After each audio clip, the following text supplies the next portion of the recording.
నాకున్న దిక్కు ఒక్కటే, నా యేసయ్య పాదాలు. పరిగెత్తుకుంటా పోయి ఆ పాదాలు పట్టుకొని కూర్చుంటా, ఇక ఏమైనా చేసుకొని ఇష్టమని.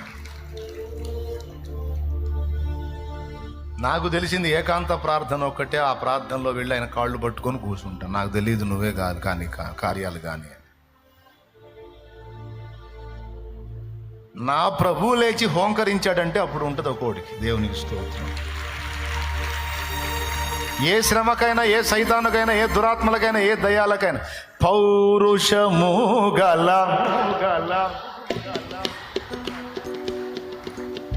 ఏమని రాసును తెలుసా? ఏబు గ్రంథములో పర్వతములను పడద్రోయువాడని రాసును. ఆయనకు సిరాకు పుడితే అంతంత పెద్ద పర్వతాన్ని కూడా అంటాడంట. అర్థమైందా?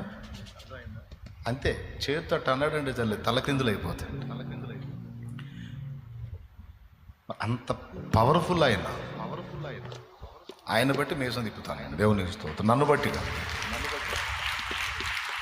ఎవరిని బట్టి నేను నమ్మిన వాని అందు అతిశయపడుతున్నాను.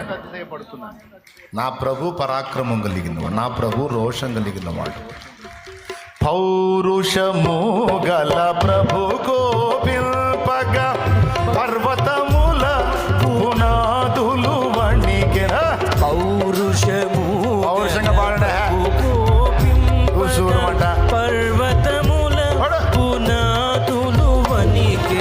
తన నోట నుండి వచ్చిన అగ్ని, తన నోట నుండి వచ్చిన అగ్ని దహించి వేసెను వైరుల నెల్ల. దహించి వేసెను వైరుల నెల్ల.